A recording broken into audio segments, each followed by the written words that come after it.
This week on the Computer Chronicles, digital photography. We'll show you the hottest new camera, the Epson 750Z. You'll see the coolest new digital printer, the Color Shot from Polaroid, and the best digital imaging software that can turn even you and me into professional photographers. And we'll show you some great web resources that solve many typical photography problems. Plus, my pick of the week, a 3D design tool that's a great combination of fun and science. It's all coming up next on the Computer Chronicles.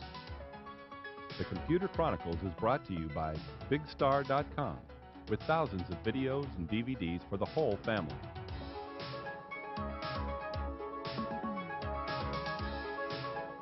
Additional support by TechWeb for up-to-the-minute technology news. And by TVA, Television Associates, bridging the worlds of computers and video with DVD authoring and MPEG encoding services.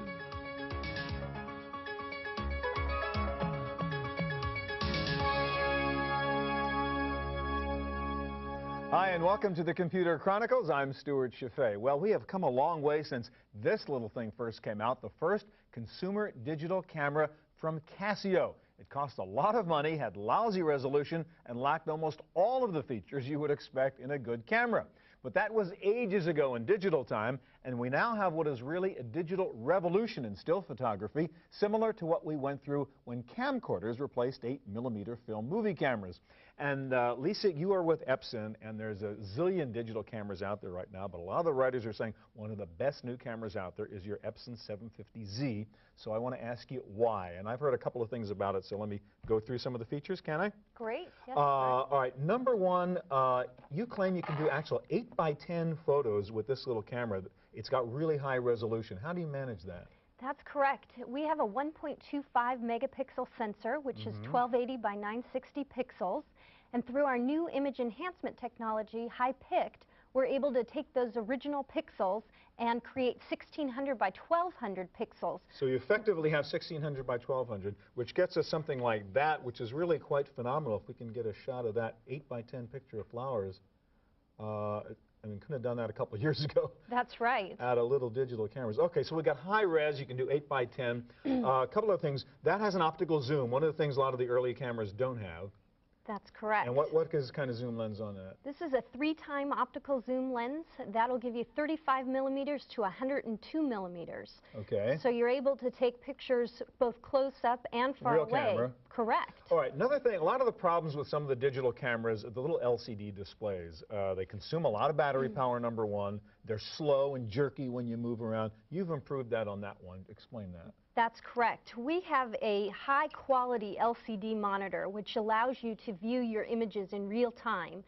So there's no lag as you pan around and look at different No, not at all. In fact, if you just move the camera back and forth here, you can see. Sure, it's like a movie camera. Correct. And you got something called solar assist, which is cool. Explain that idea. That's right. This is our sunroof for our LCD monitor, if you will. So you actually use sunlight to illuminate the LCD. Rather than battery energy. Correct. Okay, so if you're in the sun, which most of us are when we're taking pictures, you save battery life that way. Exactly. Speaking of batteries, that's another weakness in these things. They do consume a lot of battery. You're stuck on the road, and if it's rechargeable, you don't know how to do that. What's your solution here? Well, we have a great pocket-sized charger. This is a nickel metal hydride rechargeable so turn that around. So the plug is actually built in there. Correct. So you can just stick that in your little photo bag. You can even put it in your pocket. Okay, now can you use regular batteries, or are they only those rechargeable? You can use AA size batteries, alkaline, or use the rechargeable batteries. All right, now what's the memory and storage story in here? Again, a lot of the problem is you run out of memory when you're out there in the field, or you forgot your little card, or you didn't have an extra card. How do you store pictures? Right.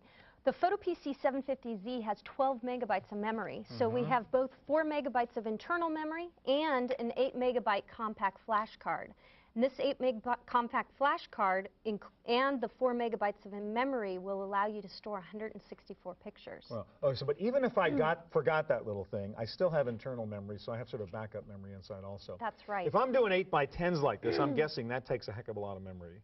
Is that right? You can store 16 of these high-resolution images. Okay, so in the high-res mode.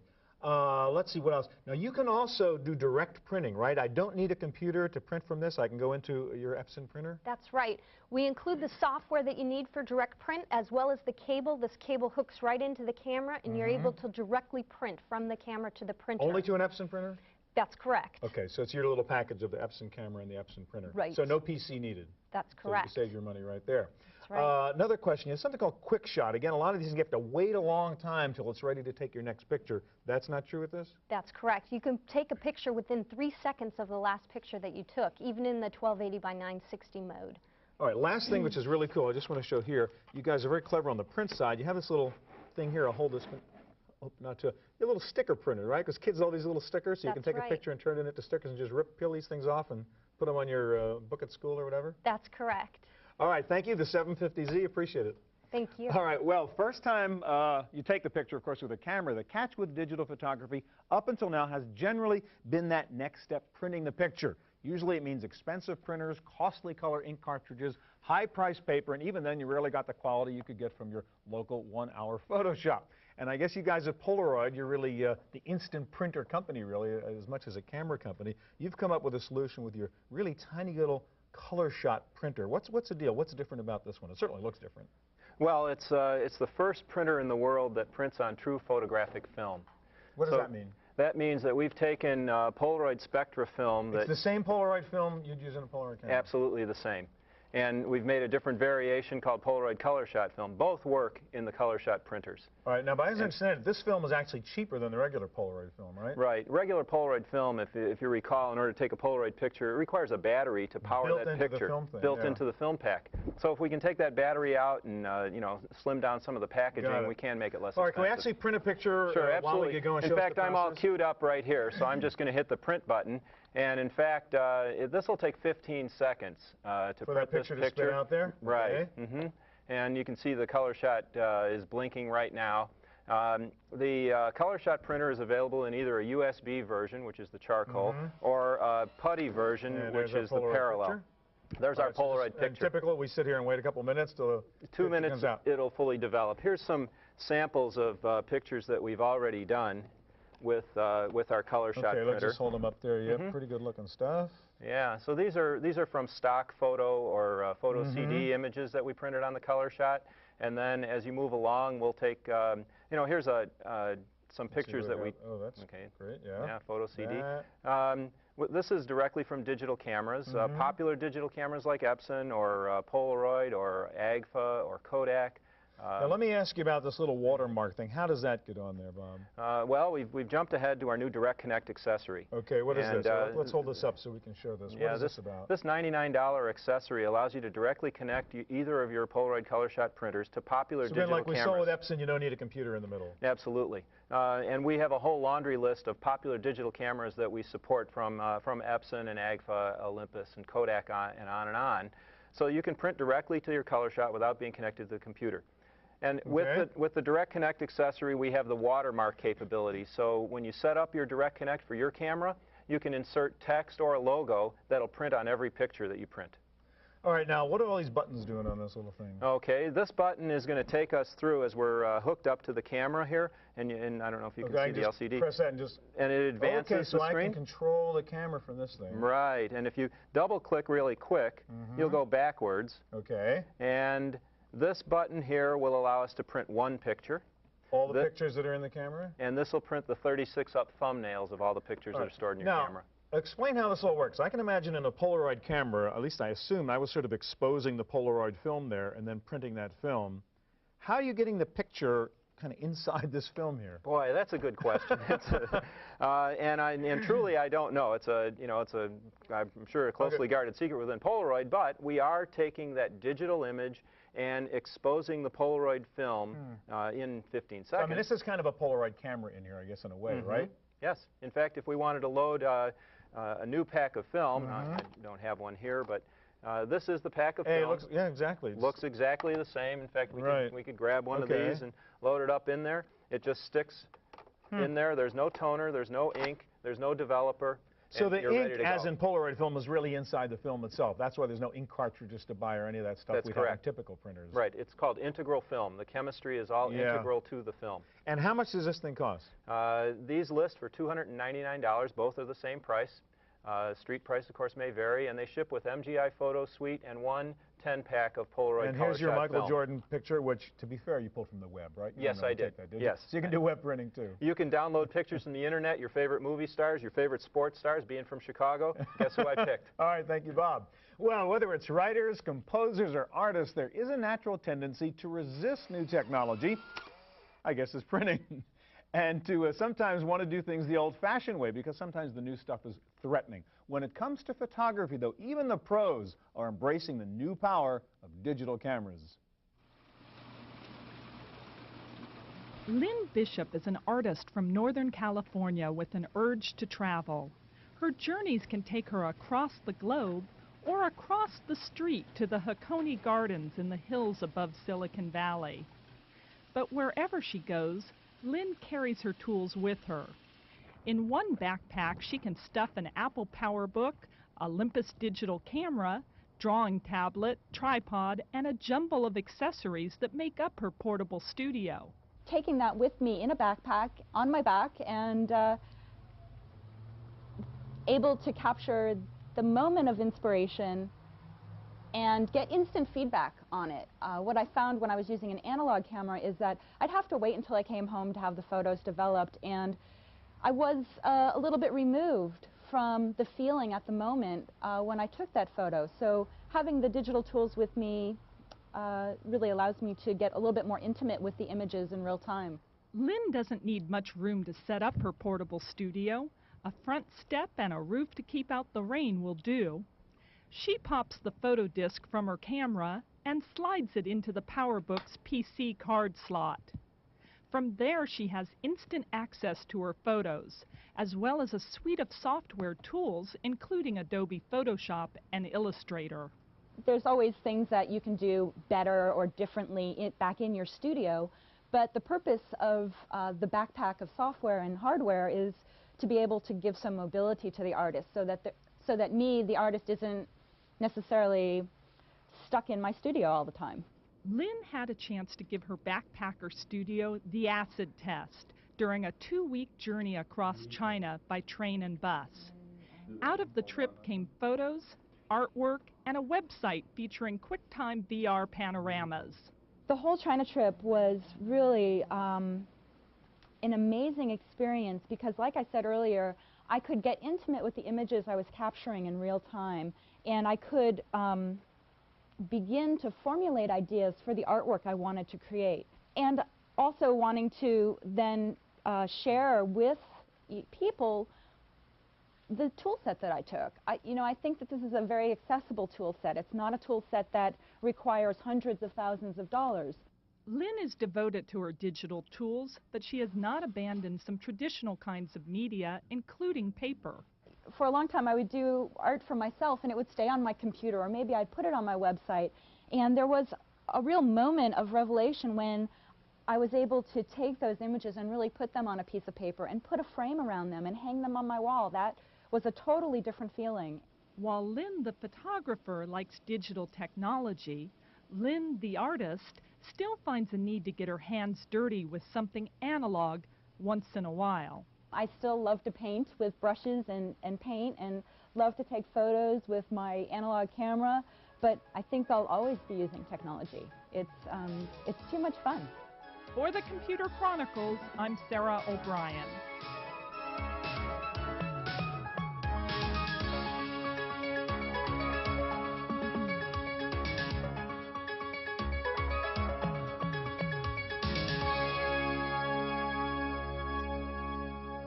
The real beauty of digital photography is that it lets you get inside the picture and change it, improve it, or just play around with it and have some fun. Digital photography software is really the ultimate creative tool, and our expert today on how to use this software is Owen Linderholm of Windows Magazine. Nice. Welcome, Owen. We've picked 3 pieces of software. I want you to go through very quickly. First one is Photo Suite 2 from MGI, and you have it up here, which lets you actually do things with the pictures, right? Change them and manipulate them and turn them into other things. Right. You can do things like, for example, I have a picture of my daughters here. We can rapidly cut them out from the background of the Christmas tree. I'm just going to start So it comes with a tool that lets you sort of cut out just the girls. Just and take the them out of girls. the background. It's smart. It knows where the edges of the girls are. All right, so you've done that before, so I'll let you sort of just jump ahead. Okay, so now here's one example I cut out. A little bit ragged, but that... No more background. No more background. You can then take this and drop it into another background. So what are you trying to build here? We're trying to build a greeting card. This could be a Valentine's card or maybe a birthday card, whatever we want. So you put them behind another image there. Right, we've just... or you could put them on a beach if you wanted to pretend that they were in their Christmas dresses on the beach sometime. Same technique that's used to make all kinds of famous people look... Artificial reality here. That's right. So then we switched the project window where we've pulled up a greeting card, in this case a birthday card. Balloons, and you added some, and all the stuff you could have done inside Photo Suite. And you can just move the picture around, get it to however you like. Now you've got a birthday card, and you can print this out on any inkjet printer, and it will look great. Right, and it shows you can do slideshows, create albums, do internet stuff, anything you want. Right, you can go on the internet, get advice, new photos. You can make slideshows to show on the screen. So this is your favorite image editing software. Yeah, that's right. It's got a wide range of features. All right, let's move to the next one, which is really fun, called Instant Photo Artist, which lets you take a photo and kind of makes you think, you know, you're a real painter. Right. What you do is you load up some photo you really like that you want to turn, maybe you want to show off to your friends what a great landscape painter you are. All right, so on the left there, that's the digital photo we took. Right. So we were on vacation, we took a photo, but now we want to make it look artsy. Right, and let's say we want to pick one of the many built-in styles they have. We can be an impressionist, we can be an oil painter. All right, so who do you want to be here? Well, let's be Renoir for the sake of things. So it's got the intelligence of what Renoir would do. Right. So you don't have to really know anything about art? No, you don't have to know anything at all. Just scrape along. Now you can go with broad brush strokes, and you'll start to see background emerge. This is a little bit blurred. You're doing nothing, if you'll pardon the expression, intelligent. I mean, you're just scraping through this thing, right? You don't have to know what you're doing. You don't have to know anything. Then you just paint away, paint away, paint away, and you'll start to see the outline of the photo, of the image emerge, and it looks like a painting. And if it's a bit too much, so are you just sort of brushing over the outline of the photo, basically? I am, and they've given you, they even give you a little blue guidelines. And you have the Renoir brush, if you will. That's right. And then I can, if I want to make it a little more realistic, I can do that just as easily. We can start to bring out the details of the houses, and all of a sudden... quickly scratch through the rest of it there, just because some of that. And there you go, and you've turned that little photo over there into something that looks like a painting. Very easy to do. Right. And you can do all kinds of styles. You've got paintbrushes, pencils, chalk, markers, ink pens, tons of options. You can make it look like an oil painting. You can make it look like an old newsprint photo. All kinds of things. And then again, print that out, right? Again, print that out, export it to another application, whatever you want to do. Next thing I want you to show me is a piece of software called Photo Recall. And one of the problems, I know you take all these digital pictures now, you dump them onto your hard drive, you don't know where they are, you don't know what folder they're in, you forgot what you called them or what that file name meant with regard to the picture. And this sort of solves that organizational problem, doesn't it? You can have all kinds of photos from all kinds of places, 3 photos of the same shot, all with something slightly different in them. You don't remember which one. So you've got like a little virtual photo album here, huh? Right. You can just page through, see some of the pictures you've got. You're able to see the name of the photo when so you can add that little text created at the bottom and give a little caption for each one. Right, and you can go and get some information about this picture of the cat, for example. It says Darwin the cat. We could add a description: black cat sitting on a shelf somewhere. And took this day under these conditions or whatever. If you're really into it. We can put in special fields that say we're planning a project on the family. We can have a project, fields so then from I could search my photo album by these descriptors I've put in text. Right. So like, where was the picture of the black cat? Right. And it'll find it for me. Boy, that would be nice. And you can get information like the size, the kind of photo it is, and so forth. And you can build these photo albums really easily. Or even go and scan your hard drive and find all the pictures for them and bring them in. It recognizes image format extensions and does it? Yes. Wow, that's cool. I'll just bring them Roughly, what do these things cost, Owen? MGI Photo Suite 2 is about $100. Okay. Instant Photo Artist is, I think, in the $30 to $50 range. And Photo Recall is, again, in the same kind of price range. Right. They're all at most $100. Save your money for memory, right, and That's storage space. Right. The one thing you'll have noticed is how slowly some of these programs come up. They need storage, they need memory. Take a lot of files. All right, thanks a lot, Owen. Thank you very much. All right, well, one of the reasons people are getting into digital photography is so they can directly publish their photos on the web or maybe send them electronically as emails. But the net is also a great resource for the digital photographer, and our expert here is Bruce Fraser. Bruce is a writer, editor, author. You're kind of into this whole thing. I've been there since the beginning. I guess so. So I want you to show us some of the really cool websites that somebody's getting into digital photography ought to go to. What's the first one? Okay, the first one is Camera and Darkroom Digital. This is really an information resource for digital photographers. It's run by a good friend of mine, Andrew Rodney. He has things like Photoshop tips and tricks. He has a bunch of very how to use some of the software Owen was just showing us and how to get the best out of your digital photos and so on. If you're interested in using the new color management schemes in Windows 98 ICM2 and you need profiles created for your devices, they build profiles for you. A lot of Andrew's articles are available online. So it's general sort of magazine for digital photography and advice on what to do and where to go. It's a real good information resource. Oh, now Digital Camera Roundup, that would be cool. So you want to know what camera to buy. He's got a good buyer's guide. He has an interesting comparison of film versus digital. And you know, it's not entirely about digital cameras. You can also use digital imaging with conventional So that's cameradarkroom.com. Yeah. All right, let's go to the next one now, which is PhotoLoft. Yeah, PhotoLoft is another site that lets you build a virtual album. But the difference is that rather than building a virtual album on your own hard drive, you can build a virtual album on their website. So I can store my digital photos up on their website. They give me some free storage space. They'll give you 20 megabytes of free storage space. And then it makes it very easy for you to share your images with other people rather than having to email them to individuals or set up an FTP so this is sort of a cyberspace storage. Anybody can go to their website and look up Bruce's images, for example. So this is my album of my eclipse photographs. Oh, this is your stuff? Yeah. And you can order prints.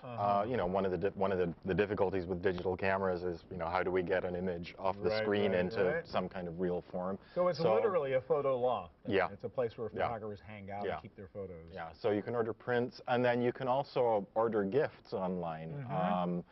That you can put images on things like coffee mugs, watches, mouse pads.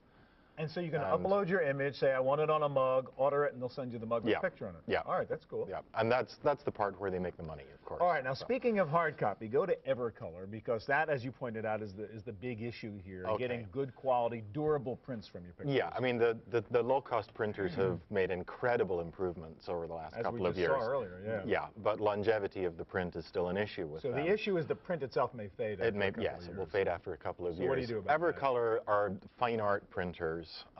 They offer two printing processes. The Luminage Direct Digital Print is a laser exposure onto photographic paper. They use Fuji photographic paper. So again, instead of buying an expensive printer, I can just go to the Evercolor website and say, hey, print this picture for me at the quality and the cost I'm ready to go for. Yes, this printer is like a $250,000 printer. Okay, so I won't buy it. And then if you really need archival museum quality printing, they also do a pigment process, which will last about 200 years. All right, lastly, I want you to show me the Stephen Johnson website, because this is, again, an example of how really pro photographers are doing great things with digital photography. Stephen really takes digital photography further. He captures still images that are 5,000 by 7,000 pixels. 5,000 by 7,000 pixels. So he makes big 50-inch prints. And show us the QuickTime VR aspect of that, because that's he's also started doing panoramas, which are quite interesting. They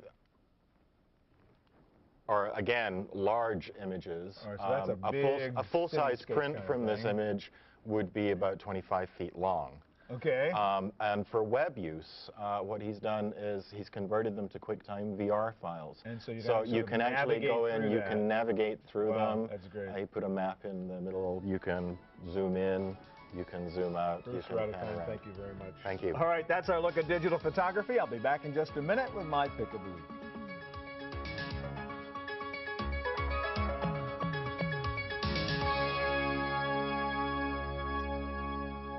Now for my pick of the week. Well, creating photographs with a digital camera is cool, but if you're fascinated by this mixture of science and art as I am, you'll really enjoy this new creative piece of software from Lucas Learning. It's a new division of Lucas Arts Entertainment. The program is called Star Wars DroidWorks, and with this program you build three-dimensional robots that have to perform certain assigned tasks. This is fun, challenging, creative, and science. For example, in the first assignment here, you have to build a droid which can shove a heavy box up a ramp. Not an easy task. You have to decide what kind of robot anatomy it takes to do that.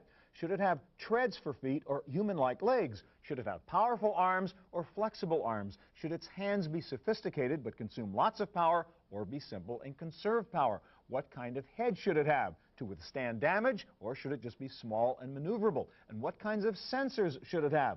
These are the kinds of design questions you face in DroidWorks, especially when you get to try your droid out in the real world, or at least on the planet of Tatooine. You will quickly learn that creating human-like creatures is not an easy task and takes lots of learning and lots of practice. This is a very clever use of the Star Wars characters and environment. It's a great learning game, the first product from the new Lucas Learning Group, and a winner.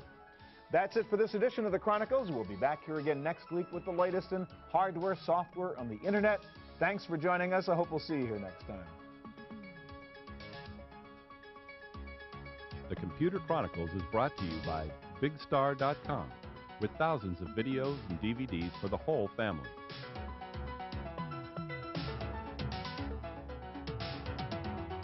Additional support by TechWay for up-to-the-minute technology news. And by TVA, Television Associates, bridging the worlds of computers and video with DVD authoring and MPEG encoding services. To purchase a videotape copy of today's program, call toll-free 1-888-310-7850. Please specify the show number and the topic.